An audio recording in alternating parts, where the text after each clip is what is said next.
హైదరాబాద్ విస్తీర్ణంలో ముంబై హైవే ఎందుకంత కీలకంగా మారింది? సో ముంబై హైవే అనేది చాలా చాలా కీలకం. మీకు మన దేశ రాజధాని ఢిల్లీ అయినప్పటికీ ఆర్థిక రాజధాని మన దేశానికి ముంబై. సో ఈ ముంబై హైవేని రిచెస్ట్ హైవే అంటారు. మనం జస్ట్ ఔటర్ రింగ్ రోడ్డును ఒకసారి మనం అబ్జర్వ్ చేస్తే తెలిసిపోతుంది ముంబై ప్రాధాన్యత ఏందని. మీరు ఎక్కడైనా చూడండి ఔటర్ రింగ్ రోడ్డు ఇలా సర్కిల్గా ఉంటుంది, కానీ మీకు సంగారెడ్డి రాగానే అంటే సుల్తాన్పూర్ దగ్గర ఈ సర్కిల్ నుంచే ఒక్కసారిగా రింగు ఇలా రావాల్సింది బదులు ఇలా మారుతూ పోతుంది.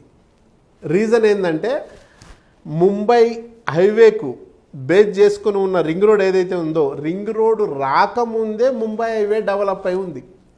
ఒకప్పుడు బిహెచ్ఎల్ ఏడుందనుకొని చెప్పేది, సంగారెడ్డి దగ్గర బిహెచ్ఎల్ ఉంటుంది.